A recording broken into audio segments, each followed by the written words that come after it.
Welcome to Hubbards Journey and welcome to Bordeaux. We just arrived yesterday and now we're going to show you the top places to see by foot. That's right, we're walking all places by foot. At least from where we are. Let's go. Let's go. We are starting right from Bordeaux City Center, and this turned into a full walking day through some of the most historic parts of the city. Bordeaux is one of those places that feels old and grand almost right away. The city goes back more than 2,000 years, and a lot of what we are seeing today comes from the Middle Ages and from the city's major rebuilding in the 1700s. It is one of those places where history seems to be around almost every corner. Before we get too far into the walk, one of our early impressions here was that some parts of Bordeaux had a rougher edge than we expected. There was a lot of graffiti in certain areas, and that definitely changed the feel of the streets for us. At the same time, we also noticed a strong police presence during the day. Oh, the police are out.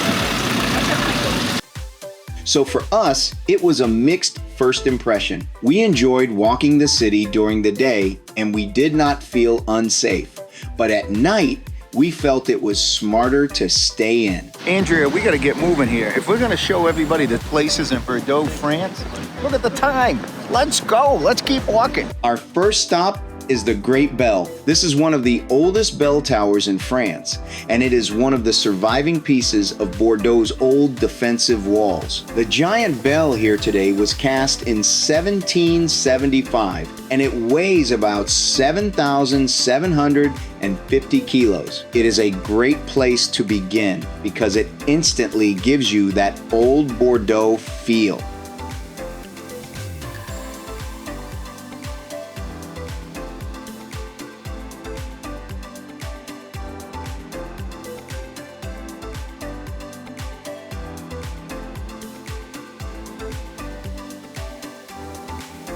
From there, we make our way to the bell tower next to St. Andrew's Cathedral. Construction on this tower began in 1440. It was built separately because the church could not safely support such a heavy bell. So instead of risking damage, they built a freestanding tower beside the cathedral. It rises about 50 meters and gives a great view over Bordeaux.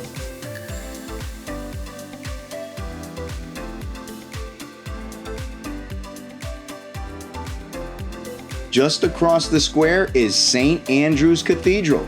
This is one of the most important churches in Bordeaux, and it has some serious history behind it.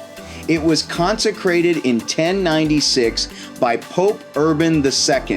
In 1137, Eleanor of Aquitaine married Louis VII here, who later became King of France. Centuries later, it also witnessed the marriage of Anne of Austria and Louis XIII. So this is not just an important church. It is also part of French royal history.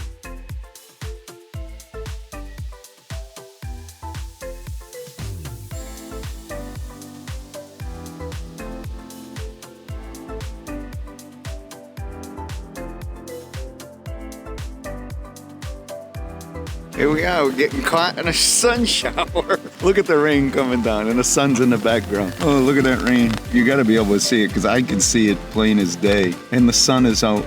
The sun shower in January. Right nearby is the City Hall area. This whole part of the city has that official feel where church, government, and public life all came together. It is one of those spots where you can really feel the importance of Bordeaux over the centuries.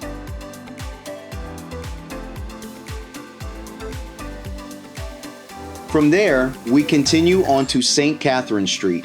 This is one of the longest pedestrian shopping streets in Europe, so even though it is busy and full of shops, you are still walking right through the heart of historic Bordeaux. As we keep going, we come to the Grand Theater of Bordeaux. This building really is a showpiece. It was designed by Victor Louis and opened in 1780. The front has 12 large Corinthian columns topped with statues, and it is considered one of the great theaters of France. Not far from there, we walk by a very popular steak restaurant. There are people standing outside waiting to get in, and once it fills up, no more people are getting seated. That kind of line usually tells you the place has made a name for itself. We continue on to the Girondins Monument in the big central square. This is one of the biggest and most impressive spaces in Bordeaux. The monument honors the Girondin deputies who were victims of the terror during the French Revolution.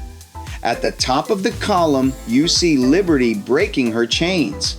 It is a powerful monument to memory, liberty, and political courage. While the tall column above us reaches for the sky, the true drama happens right here at eye level within the two grand fountains. Walk with me toward the side facing the city center and the Grand Theater. This is the triumph of the Republic. In the center, you'll see a blacksmith, a powerful symbol of work. Beside him, a woman holds a sword to represent security, while another sits upon a lion, the ancient symbol of strength.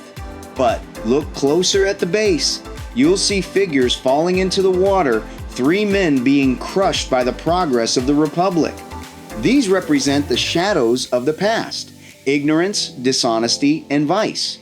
Notice the man on the left holding a mask, that is dishonesty. The man with donkey ears, that's ignorance. Now, let's move to the fountain facing the public gardens. This is the triumph of Concord. The central lady holds an olive branch symbolizing peace. Notice the 2 men standing hand in hand. They are a worker and a member of the middle class, representing fraternity and social unity. And finally, the most famous part, the 8 massive marine horses. Look at their webbed feet and mermaid-like tails. They aren't just horses, they are the wild spirit of the Garonne and Dordogne rivers, the lifelines of Bordeaux surging forward toward the sea. From the tragedy of the Revolution to the triumph of peace, every bronze figure here tells a piece of the French story.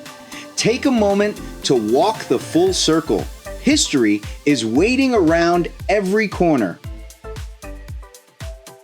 From there, we walk toward the main river. This waterfront area is known as the Port of the Moon. So we made it here to the Girondins River. It gets that name from the curve of the river, which looks like a crescent moon. For centuries, this riverfront helped build Bordeaux into an important trading city. The Riverfront promenade, and this is just a beautiful stretch to take in. You have the river beside you, historic buildings behind you, and some great open views all around. In case if you're like me where I have to pee quite often, they have these toilets all around the city. Let's keep going and show you the next stop. Then we reach the Water Mirror.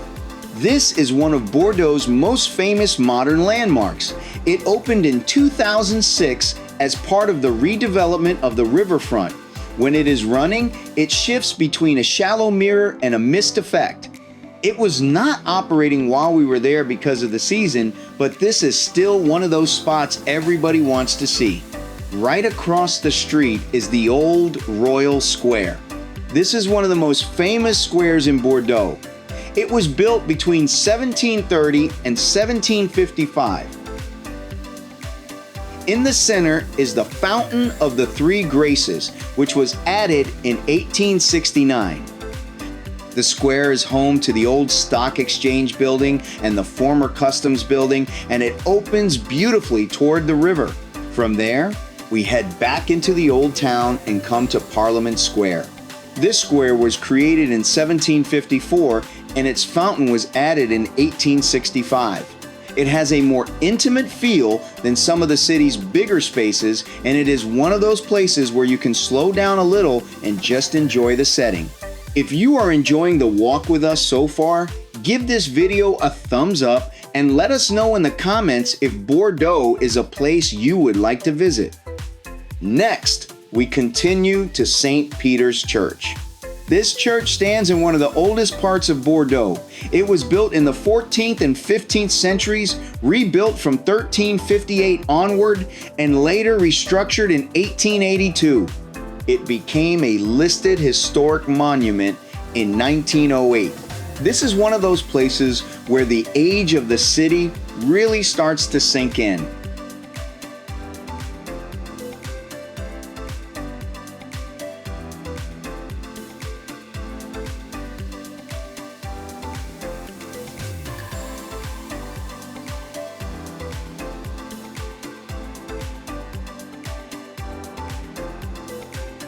As we keep walking, we come to the old Riverside Gate. This is one of Bordeaux's most beautiful medieval gates. It dates from the late 1400s and it was built to commemorate Charles VIII's victory at Fornovo in Italy. It served as both a defensive gate and a ceremonial entrance. Even now, it still has that wow factor.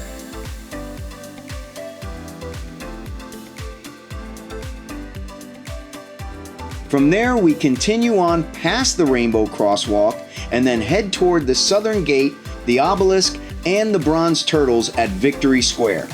Victory Square is home to Bordeaux's monument to wine and winemaking. The column is about 16 meters tall, its spiral form represents the vine, and the bronze turtles at the base have become a fun local feature. And this is what makes Bordeaux such a great city to explore. You get medieval gates, royal history, beautiful squares, river views, and layers of history all packed into one walkable area. Parts of it felt rougher than we expected, but during the day, we really did enjoy walking the city and taking in its history.